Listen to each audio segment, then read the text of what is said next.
નમસ્કાર મિત્રો, મારી આ ચેનલમાં તમારું સ્વાગત છે। સાબરકાંઠા જિલ્લાના પ્રાંતિજમાં 9 વર્ષની બાળકીને વીજ કરંટ લાગતા મોત થયું છે। વીજ લાઇનમાં પતંગ ફસાઈ જતાં તેને કાઢવા જતાં બાળકીને કરંટ લાગ્યો હતો, જે બાદ તેને સારવાર માટે નજીકની હોસ્પિટલમાં ખસેડવામાં આવી હતી, જ્યાં તબીબીએ મૃત જાહેર કરી હતી।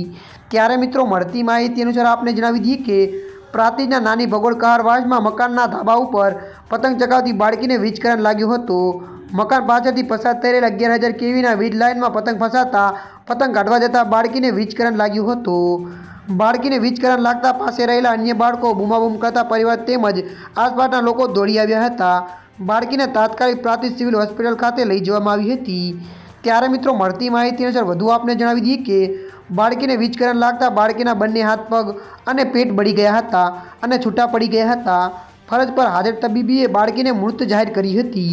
ત્યારે મિત્રો, હાલ માટે આટલું। મળીશું નવી અપડેટ સાથે। જો વિડીયો તમને પસંદ આવે, લાઇક, શેર અને સબસ્ક્રાઈબ કરી નાખજો। ધન્યવાદ।